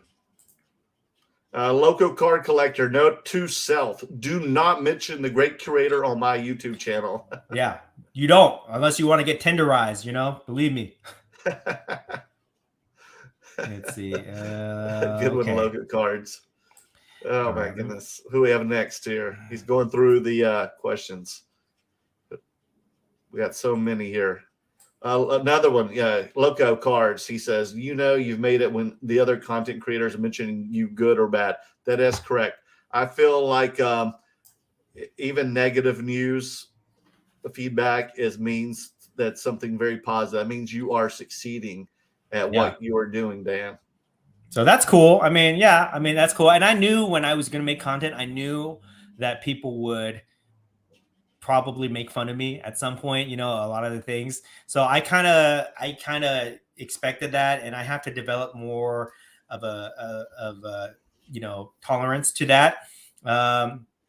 So I guess it just comes with the category, right? I'm still trying to figure this out. That's correct. I'm still trying to figure this out, but we'll see. We'll see how it's not you, it's them, man. It's them. It's all them. It's all it's about. AJ says, true, I constantly mention Dan laughing out loud, so I guess I'm bending all 4 of his corners. Yeah, this kid, like I said, this kid, AJ, LA hobbyist, he annoys the hell out of me, but he's a good kid, so I like him, so I've kind of taken him under my wing. I always love it when we're at shows and he comes over and screams our names out to everybody at the show. Like, go check us out. Yeah, go check out his YouTube, guys. He makes some interesting content out there. Very cool guy. Oh my goodness. OG Card Scammer. What's up, buddy? Good evening. Yo. Love Card Life. Peace, love, respect to my brothers between slabs, Dan and Merlin. Love you, brother. Love you too. And hope to see you soon, my friend. Let's see here. Oh, yeah. Always loved OG Card Scammer. I know. Always he said, great positive messages. He said he might be at Dallas or Atlanta. Ooh. So he might just pop up out of nowhere. You never know, because he wears like mask. He wears like, last time we saw him, he came in like a Santa Claus outfit. Are you going to wear that Santa Claus outfit? So he might just sneak up on us. We don't know. Maybe he'll be the Easter Bunny. I hope to see you there, brother. We'll get next. Albert Jones. Dan and Merlin, do you get upcharged often with PSA? I don't get the logic. I should pay one price no matter what the card is worth. I've gotten hit a couple of times with this one. I got one for that stained glass Patrick Mahomes, and I sent it in because I noticed that the last one raw sold for like $3,000. So I sent it into, what was that? Regular Express. So $150, correct? Mm-hmm. And they sent me an email, so they upcharged me $300 because it was valued over $5,000. So I thought I was getting a PSA 9 because only the PSA 9s were being bought or being sold on eBay over $5,000 at that time. This was back in like November, December. Well, I get my card and it's a PSA 8. No PSA 8 was sold over $5,000. Yeah. So why did I get charged $300? I've been upcharged 3 times in the last several months. Oh my gosh, really? And like the most recent one was when they upcharged me on authenticating my card, or just by putting it in a slab. I feel like they've got a research team that decides these things. I think it's a stupid practice, but I feel like their researchers are not that good. No, I would want to see some of the qualifications of these researchers, whether they're just like new people to the hobby, whether they're young or whether they're very experienced, like veterans in the hobby. But like, how are they coming up with evaluations here? I think they're being very generous, to be honest. And the upcharging is just not. It's not a great practice, for me. But I don't even understand why they do it. I think you should just, whatever service level you pay for, you're paying for the service and the turnaround time. You should not be upcharged on the price at all. That's just what I think. I just had an issue, and damn it, I wish I had filmed it. My bad for not videotaping this, but I just got like 5 cards back from PSA. They only graded 1 card. Was it 5 cards? They encapsulated 2 cards, but only gave it authentic grade, and gave me an auto grade only. One was that the Darth Vader Star Wars Stellar Signatures, and then a couple of them were Upper Deck E-Pack Achievement Redemption cards.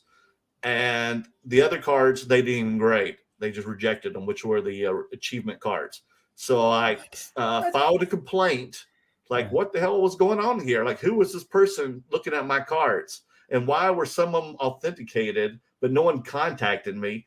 And oh my God, it was pretty much like a gaslighting thing. They gave me the same excuse of why some cards were authenticated, with the same excuse why some cards weren't even graded, period, why they were rejected. And they said at one point that I had asked for them to be authenticated only. Well, if you look at my thing, it does not say that. I had all these for grade only. And I was like, well, if that's the case, why did you encapsulate some of the cards and then reject the other cards? Because they also said they may have been altered. And I was like, well, why did you encapsulate it? Because you've never had that issue, correct? Yeah.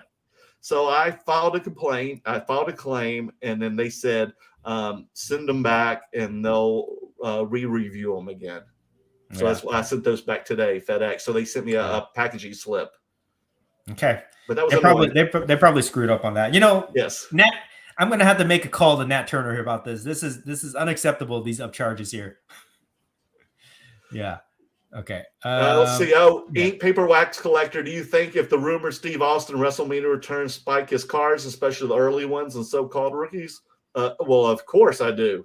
Yeah. When you have something high profile like that, then yes. Yeah. I mean, I can't see him coming back. It's been so long. And no, that's the rumor. He's going to do something. Yeah. I have a feeling. Yeah.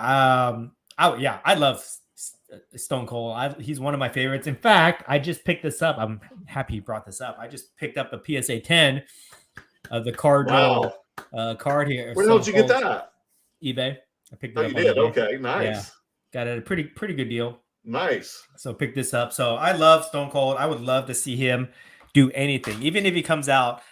He doesn't even need to do anything. I just want to get him on the mic because he's like one of the best promos out there. So I'd love to see him get on the mic and just tear some people up with that. Maybe drop a couple stunners on some people and I'd be happy. But do I think that's going to cause a spike in his price?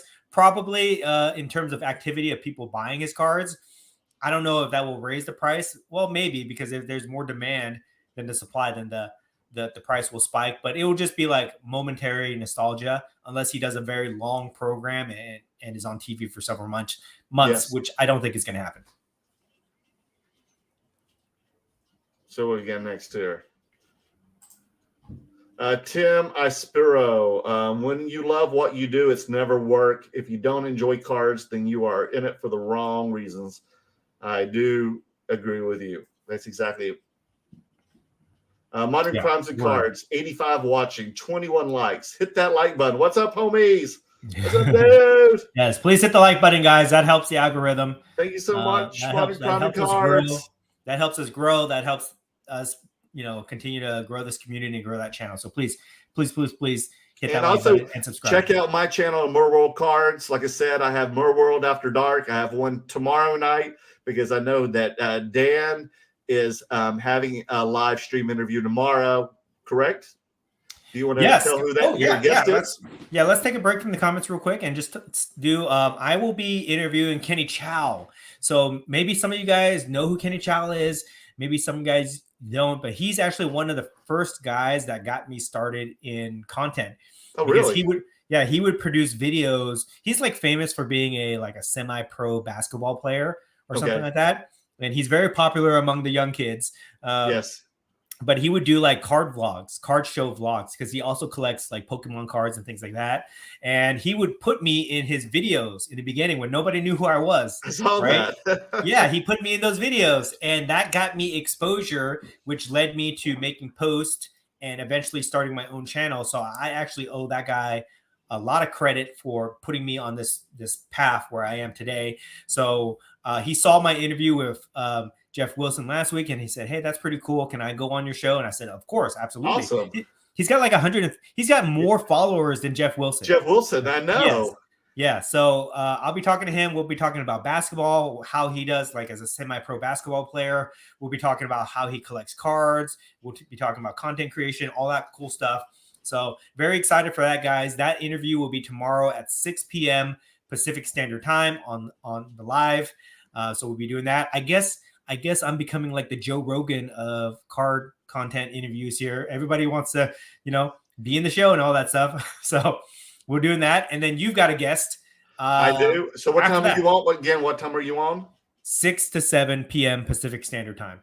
And then at 8 o'clock tomorrow night on my channel, Mer World Cards, I am going to have Brian of Sunday League Investors. He's one of the guys. Again, I have been watching Brian and his crew since COVID because I wanted to learn more about soccer cards. These guys, they do nothing but collect soccer cards. If you ever go to our shows, you will see Brian at our table selling nothing but soccer cards. And I'm learning a lot about even more soccer because I got involved in it at COVID. And I do know a lot, but I've learned a lot more from Brian. So he's going to talk about how he got into collecting and investing and, dealing with us, hooking up with us. He'll tell me what we should invest and collect in for the rest of 2022 and get ready for the World Cup in December in Qatar. So it's going to be a very informative soccer card eccentric show. So check it out at Mer World After Dark. Yeah, Brian is the soccer expert. He's the man for that. Definitely. And he's part of the triad. Me, Merlin, and Brian, we've formed an alliance where we go to card shows and we set up together, and it's working very well. So we love the guy. So that will be a very cool interview. Yeah, and because you'll see us together this week in Atlanta, and you'll probably see us, I think, all three of us in Dallas again next week. We do this thing, like you can ask him about this, Merlin. We do this thing where we play good cop, bad cop. He's super nice guy. He is super nice. Yes. And he gets pushed around a little bit on his negotiations. So whenever I share a table with him and I notice that somebody's trying to bully him a little bit, I'll be the bad cop and I'll walk in there and I'll try to tenderize those guys a little bit and get him a little bit of extra deal. So it usually works. So that's how I do try to help the kid out. So ask him about that tomorrow and see what his response is. Yeah, and then after he does that, then he goes and tenderizes Brian. Yeah. No, nobody is safe. Nobody is safe from the tenderizer. Okay. My alter ego is the great tenderizer. Oh my goodness. Oh my God. I'm going to have to put a belt on next time around you. Feed the gods. These cards always bring me to my happy place. Great way to put it, Merlin. I'm not at 110%. Sorry for my 100%, Dan. You will get there. You will get there, brother. And especially, and I want to wish, I know he's going, like, I know Aaron a little bit personally. I know he's going through some issues in life right now. So I'm hoping everything will be better. But cards is a great escape from all the troubles of the world. So I totally understand what he means by this comment, and I know he's going to be at that 110% level very soon. And I can't wait to see you again, brother. and wear that shirt. Daniel Diaz, haven't seen you guys at Diamond 9 in a while. Will you be there tomorrow? No, because we will be packing, getting ready, and plus we have 2 shows tomorrow night. So we'll be having back-to-back double features. Yeah, we don't do the Wednesday night shows just because, I mean, we're doing like content for you guys. And then the Saturday shows, I mean, honestly, like we've been out of town. Yeah, we've been out of town. And it's just, for me, it's hard for me to do those shows. It's not the right kind of people that will buy my cards, but I'll go there every once in a while. But I probably won't sit up there. Yeah, I'll be there in the near future. I'll let you guys know, Daniel. Okay, let's see. Local card collector. Do either of you grade comics yourselves? Well, I don't really buy comics at all, but Dan, do you? No, I have never graded a comic myself. Comics is a whole different thing. I mean, there are similarities to cards and comics, but it's a whole different category market, which I'm not fully up to speed on yet. So I haven't got there, but who knows? Maybe in the future, maybe I'll get really obsessed with it and I'll dive deep into it like I am with cards. But as of today, no, I have not. I would rather just, for me, when I look at comics, I can't tell the difference between the grades like I can with cards. So I would rather just buy it than trying to send it myself. Nice. Mervin, I need shirts from both of you guys so I can represent here in the East Coast. We'll do soon. He needs his shirts. He needs his merch. His coffee cups. I know. I need to work on that stickers stuff, at least. Guys. You don't even have stickers. Stickers, man. Okay, I'm gonna. My goal is to try to get some shirts going, and so that you guys can represent at the national or another big show like Dallas. Actually, I'll tell you guys this. I do have a store. I have a secret store on my YouTube channel. You guys have to move kind of like find the link. But there is a t-shirt store there, but the designs are not that great. It just has my sayings on it. But I'm trying to find a way to kind of come up with some creative designs. If anybody is a graphic designer, if you want to throw me some designs, please let me know. I know Mervin sent me one, which was really cool. But if anybody wants else to kind of send me more, I will totally put those up, whatever. But I'm working on it. I'm going to try to get that done for you guys so that we can get some curator army representation pretty soon. And I think that'd be cool. If we had a whole bunch of people that wore like the same t-shirt, I think that'd be super cool. I'm dying for one, dude. I am dying for one. Yeah, for sure. Rob, the great curator needs to get you followers over to subscribe to Merle Cards. Well, they do, guys. Thank you so much. Yeah, if you guys are not following, Merlin has his own channel. If you guys didn't know, so go give him go follow him, go subscribe him, all that good stuff. Hit that bell button so you can watch the same live streams, because I tried to do them after Dan's his live streams on Wednesday nights. Yeah, we do this show Between Two Slabs, and this is just one thing we do together, but he does a whole bunch of different things, and the stuff that he does is completely different from the things that I do. So if you want some variety and a different perspective on things, go check out the things. You interview a lot more people than I do. You do unboxings. I do, yeah. And I try to make it like a theme. So we'll discuss just like one topic type of card. Yeah. So last week we did wrestling. I had Dakota from Sports Cards Anonymous. We talked nothing but football. I had a Marvel Madness where we talked nothing about Marvel cards. So, we just stay, concentrated on one type of card. So tomorrow will be soccer cards only. Yeah. One thing I like about Merlin's channel is that he does these long form discussions on whatever topic that his guest brings. Like he did wrestling, he does football, things like that. For me, I like to do more informative short form content for myself. And then I also just, I'm just like a practical joker. So I'm always like doing like funny things to make fun of myself. Yeah. I always like make fun of myself and do like funny little skits and reels, things like that. So our content is completely different.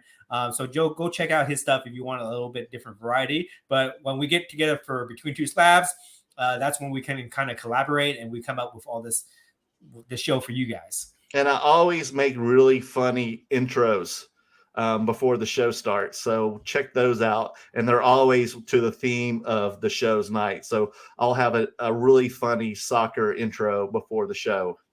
Last week was a great one of wrestling. By the way, have you noticed that I've been trolling you in your lives? Under Ann's account. So have you ever seen you do? So I do jump into your lives sometimes and I'll comment little things here, but I don't think that you've noticed that it's me. But No. Yeah. So I've been doing that the last couple How dare weeks. you? All right. John Colt, content is amazing. Keep it rolling, guys. Good luck in Atlanta. Can't wait to see some deals.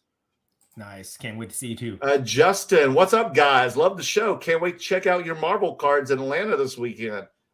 Yeah. I'm bringing a lot. So, Dan, I mean, is that mainly where you're going to bring? Like, how do you? I know you've probably got more cards than you are going to bring. So, how do you decide like something for Atlanta? What you're going to bring? Like, are you going to bring like the same thing to Atlanta that you do to Dallas, or do you like change it up? No, I'm going to bring mostly Marvel cards. So it's going to be like 50% Marvel, and then the other 50% is going to be a mixture of basketball, soccer, vintage baseball, and some random stuff. So one case is going to be all Marvel. One case is going to be miscellaneous, my other categories that I'm at. Gotcha. Mm-hmm. Okay. I've got so much. I mean, all my graded cards were coming in left and right this past week. So I have a lot of cards to bring. And you never know. I mean, you never know. Like Marvel might not sell at all. I know, right? So we'll see. We'll kind of have to see what happens. But I'm excited. I think it's just gonna be a good time. And you know what? If Marvel doesn't sell, I'm not just gonna sit there, guys. I'm gonna be going on the other side of the table and making moves for sure. And he is not lying about that. I see him go to work, go to town, and I watch with a notebook and a pen. Yes, I'm a true salesman when I need to be. And also, we'll bring lots of wrestling cards too. They're cool. Non-sport stuff. Some of these comments are getting a little saucy here. I can't even highlight. I love sauciness. Oh, why are they saucy? Well, I'm not going to highlight it, but you can read some of these ones later. I love sauciness. Yeah.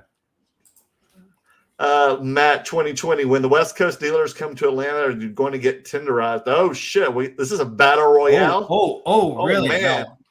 Well, we'll see. I mean, I'm usually the one that does the tenderizing, so we'll see. Watch out, man. Watch out. That's his secret move there. Yes. His finisher.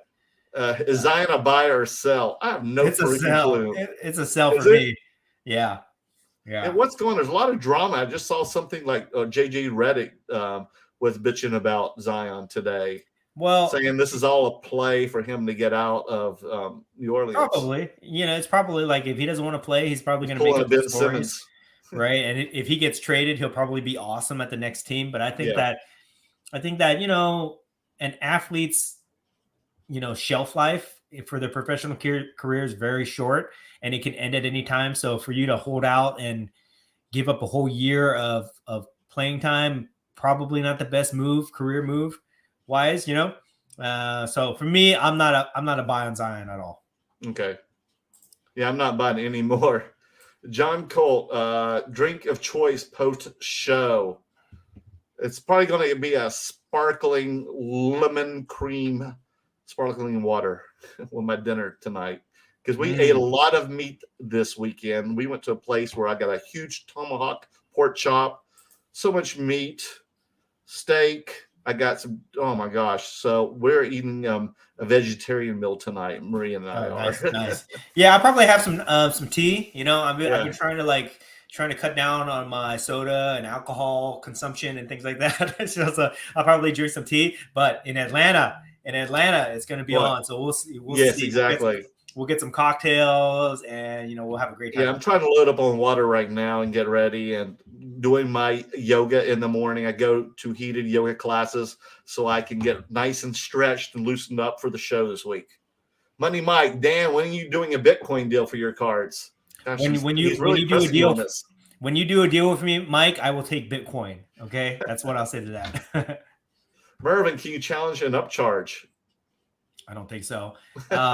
You can send him an angry email and things like that. But you know what? PSA, they're like they've got them. They can do whatever they want. So you can't do anything about it. You just gotta take it. But it's okay. Whatever they upcharge you, you just work that into the resale price. So it lowers your profit a little bit, but it is what it is. Right. Who we got next here? Give it to me. I would feel more comfortable with the upcharging if they gave us notes, you know? Yeah, okay. Right. Because they're doing research. Of this. They're doing research to justify this cost. Give me that note so that I can use that when I am selling the card, and I can tell the person, hey, it goes for this value. This is what PSA said. I would be totally cool with an upcharge if they did that, but they just do it, and you don't know why, and you're just left wondering, and that's not cool. That was the good thing about when I finally got a representative over at PSA about them not grading my cards properly, either authenticating or denying the grade on them and sending them back, that they said usually they would not tell me what the notes are, but they said on these cards there were no notes at all, even for them. So they felt obligated for me to send those cards back. So thank you, PSA, for letting me admitting a fault. All right. Hey, Dan, what are you picking up in Atlanta? Whatever comes by my table that catches my eye. I have certain cards that I'm always looking for, but you never know. You never know what will happen at a show. If somebody brings a really cool card that I've never seen before, I'm going to make a play on it. If not, I'm always just going to be looking at my normal stuff, wrestling, Marvel, high-end basketball, things like that. And soccer too? Soccer too, if I can find you've been selling soccer a lot lately. Soccer's like, I know nothing about soccer, guys, but I know Ronaldo and I know Messi, and those guys sell like super easy for me. So anytime I pick those up, then I'll do it. John says, how do you play the fine line of doing content and telling the audience you just tenderize the seller or a buyer after a deal and then working with them again? Okay. Oh, we saw a video last week with my friends. Here's my answer to this, guys. Obviously, I'm being sarcastic. I'm not actually tenderizing these people. I'm negotiating with them. It's a joke. And if you guys can't tell that from my content, I don't know. Maybe I can put it in quotes next time or something like that. But it's a joke. It's meant to be funny. It's a catchphrase that I use. I'm not actually like bullying these people. If I did, they wouldn't do deals with me. So take it for what it's worth, okay? But don't take it too literally. Yeah, if you watch him try to, practice like he's like Rocky trying to get ready to tenderize, how can you keep a straight face watching him do this? There's no way in hell. Do any of you guys actually think? Please give me some comments. Do you guys think that I'm actually like really beating these people up and squeezing the deals out of them? I mean, like, I'm trying to be entertaining here, so that's my answer to that. Dan is so intimidating, guys. Trust me, physically. You won't know if I'm like trying to like bully somebody. I'll have a different tone, but the video speaks for itself. Oh my gosh. Yeah. So we just read this one. What we have next one? Let's see it. Oh, Brian's always giving us tips. God dang, Brian! I thought you were going to bed, dude. Yeah. Brian, he's got a Kenny Chow rookie. Do you still have your Kenny Chow autograph card? Brian bought it for me. Oh, he did. Yeah, he's the one that won the auction. He bought it for me. Awesome. I guess he's a big fan of Kenny Chow, so that's pretty cool. Watch Kenny's videos where he's always playing basketball at this like house. Looks like a lot of other like content creators like stay there. They hang out and they do like these like task, or games and stuff. Mm-hmm. In the house, because I've seen a lot of these guys at card shows, and my girlfriend and I live near Culver City, and we were doing the Culver City stairs. You ever done that? Yeah, over there. Mm-hmm. And I noticed that house where they were playing basketball and they shoot the YouTube stuff is right there below the stairs. Oh, really? Yeah. Okay. Well, you just gave away the location, so now I did. The stalkers that watch the show are going to go. Oh, believe me, it's not. They're not trying to hide it. It's pretty plain sight there. Yeah, I don't know what those guys do because it has their name and everything on it. And all those content creators have like hundreds of thousands. Some of them have millions of followers. I don't know what those guys do. They just like make videos about playing basketball and they challenge each other and things like that. And they're super popular. No. They also go in and they'll play weird games. They'll play like laser tag one day, or they do like beer pong. I don't know. And then sometimes they do like, they'll sit on a couch and they'll do trivia and everything. So that's interesting. I'm going to have to talk to him about that because I want to be like, dude, why, like, how do you make money? Why are you famous? Tell us the secret, because then there's another guy in his group too that I've seen at shows. His name's Chris London or something. Yes, he's like a video game player. Yes, because he's in that whole like group, that clique. So once I find out his secret, I'm really like, okay, me and Merlin, we're gonna get a house. We're gonna start playing video games together, and doing all these things. So yeah, it's like a real world kind of thing scenario. Yeah, definitely.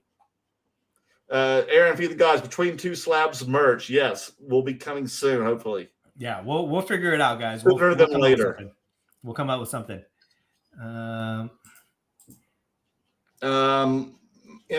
Me 3 cards. Make a T-shirt with the pirate ships on it. It's coming, guys. It's coming. I'm gonna figure a way to get a shirt that on a T-shirt for you guys for sure. For sure, it's coming. That's that. Then it says the Great Curator on it. Yes. Multi-card vlogs. I got the Ultimate Merlin shirt in Houston. I love it. Yes. I love it. Thanks, multi-card. Viking Soar, Merle, we need That Really Bent My Corner T-shirt. We'll work on it, man. We'll have all kinds of different things. And maybe hats.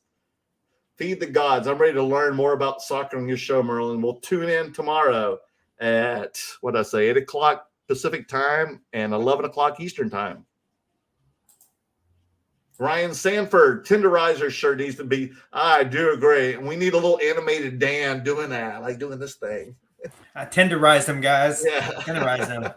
Man, people really want these shirts. Nice caricature of you, Dan. Yeah, I think we need to come up with something because people have been asking for shirts for weeks. So we'll have to really sit down and figure this out.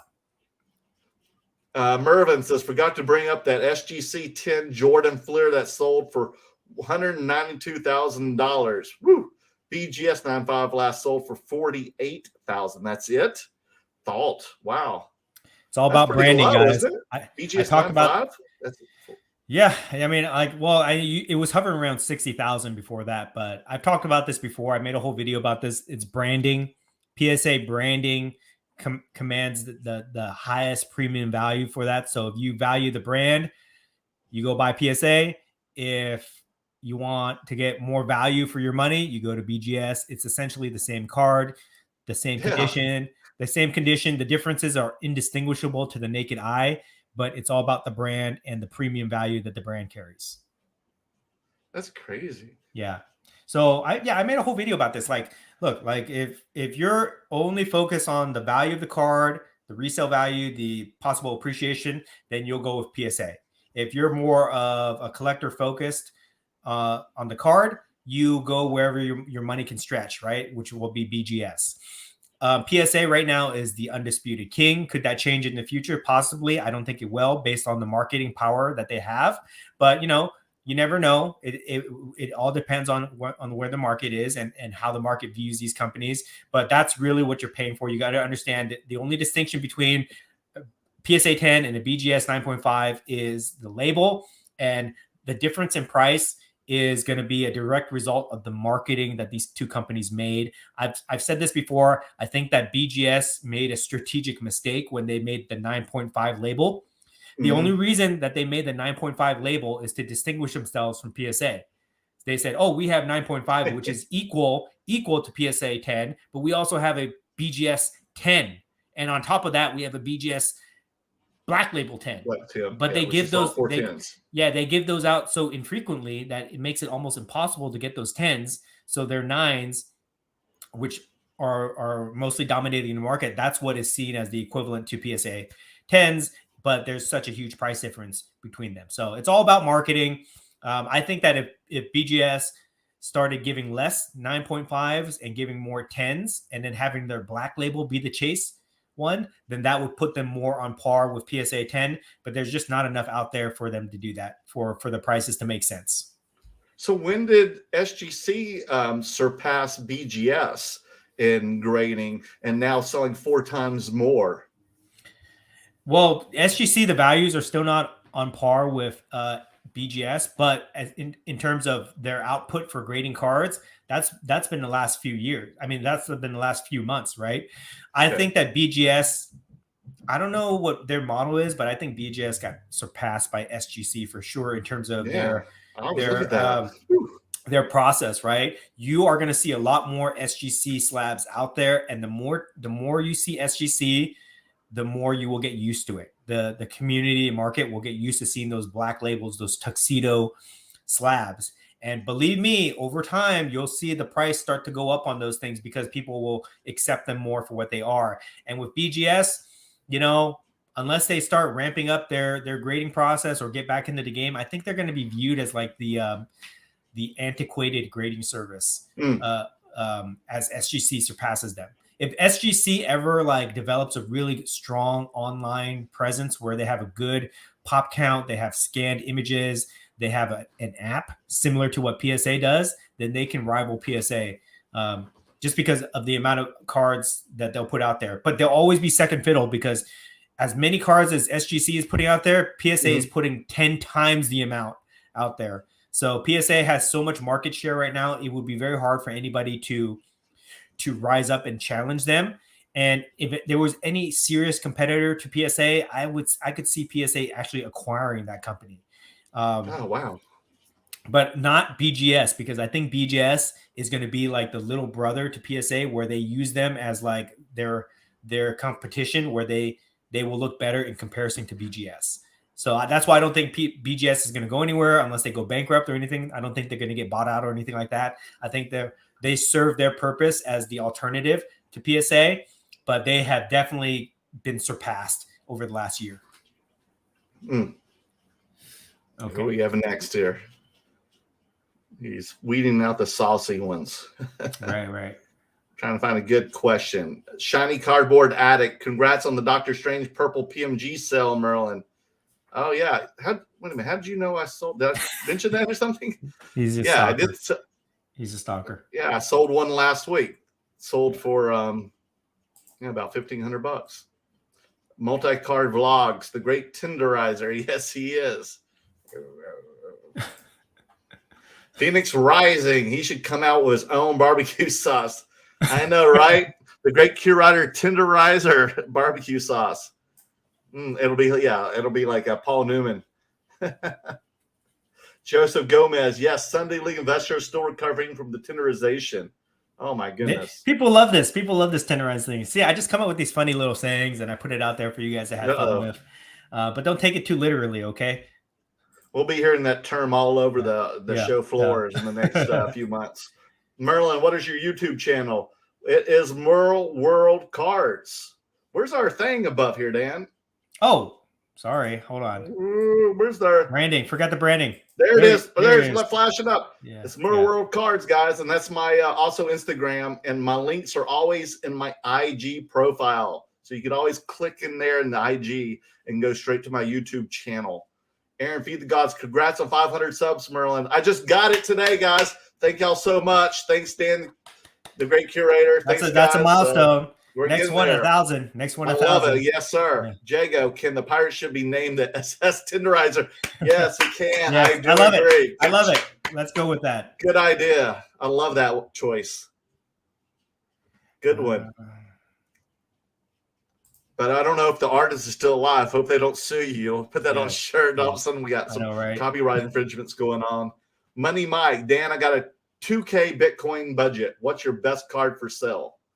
Message me, DM me, and we'll talk, brother. We'll talk. I'll let you go shopping. He is hounding on that Bitcoin. He's tenderizing that Bitcoin. He wants me to get in on that Bitcoin market so much. I mean, he wants to tenderize you with that Bitcoin, man. He loves it. He loves it. Okay, who else we got? Ken Wood. Hey, what's up? What's up, Ken? Okay, Andrew Lee. Thoughts on the next phase of the MCU, which is what, like phase 4? I don't know. I've lost track of that, but I am super excited for the Doctor Strange movie that's coming out. Yeah, that's gonna explode into definitely in the next phase. Yeah, because I want to see who is in the Marvel Illuminati. I know Professor X. They already gave it away. Yeah, Professor X is there because it's definitely Patrick Stewart's voice saying we should tell him. So if that leads into the X-Men, oh my gosh, that would be super cool. And just because, like I said, just because of him showing up in that commercial or the trailer during Super Bowl, I noticed that the Professor X PMGs started getting bought out. Crazy. Yeah. But so I think Doctor Strange is going to introduce a lot of the next stages. There was also, if you didn't notice, there was like a flame. I thought it was the Human Torch.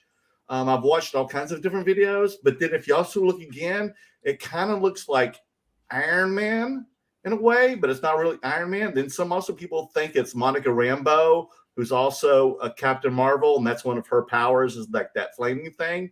But it also, there's another character that's going to be introduced soon too that's called Ironheart. And that person also looks like Ironheart, but nobody really knows who it is, even though you see a perfect still frame of that character in the trailer. Somebody said that it could be Kang the Conqueror, also a version of Kang the Conqueror, because it looks like be.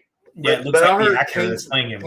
But King is not in Doctor Strange. I mean, I could be wrong. He could be added in the reshoots, but he wasn't originally in the.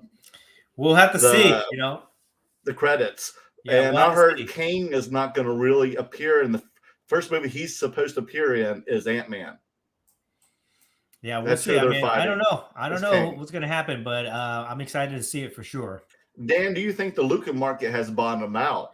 I haven't been keeping track of Luca prices, but I will say that not a lot of people are talking about Luca. So, there's not a lot of buzz around him. So maybe, I mean, I don't know. You tell me. I haven't kept track of the prices. You know anything? He has been. I think he is starting to come back up again because if you notice his stats, I mean, he is moving up in his stats. He's closing in the top 5 scoring. He's in the top 5 assist. He has been scoring almost like 40 points a game. He's doing the best he's been doing since he got back from his injury. That was one of the issues of why he was petering out, because he was injured a lot with a bad ankle. But his stats lately have been off the chain. And I think because of that, he is peaking. I mean, I think they're like 5th in the West. So they're doing well. And they picked up, who was it? Dinwiddie, and they got rid of Kristaps. So I think he's playing better without Kristaps, guys. Awesome. Kuzin, he says it's Kang. You think it's Kang? Okay. Yeah. Okay. So I think we got to our last comments here. So we'll go ahead and wrap up the show pretty soon. But let's talk about Culture Collision. Okay. What are your thoughts? Are you excited? Oh, I'm so excited because expectations. Super high. I'm so. But the reason is because, well, first of all, Dan's going to be there with me between 2 sheets. And hey, let's not make that a thing, okay? Let's not make that a thing. Just don't tenderize me in those sheets, dude. Yeah. Okay. Hey, that's not the tenderizing that we're talking about here, okay? But no, we're gonna have a great time. We're gonna get up there late Thursday night. We're gonna be there all weekend. But what's going to be even more of a factor is that all of our YouTube content creator friends are all going to be there. It's going to be who's lineup. Like I said, Brian is going to be there selling with us too, Sunday League Investor. I mean, we're going to have Ken Fornos. You'll have Roth Cards. You're going to have Flipping Steve, Dustin, the personal finance dad. You're going to have Jeff Wilson because he lives there in Atlanta.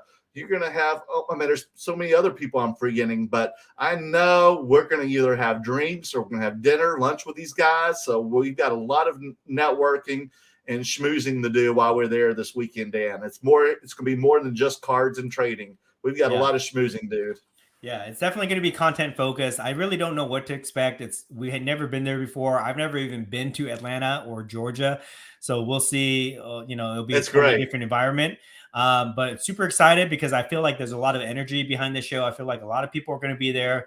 So hopefully we can get some great deals. We can get some good content to share with you guys, but we will definitely be making content every day. We'll be posting things on Instagram. We'll be doing a, Between Two Slabs live. We'll do it there. From the shows. We'll be filming for our vlogs. We'll be making reels. So we'll be doing all that stuff. So if you guys cannot come, just follow us and you'll get like a sense of what it's like to be at the show. But very excited for that.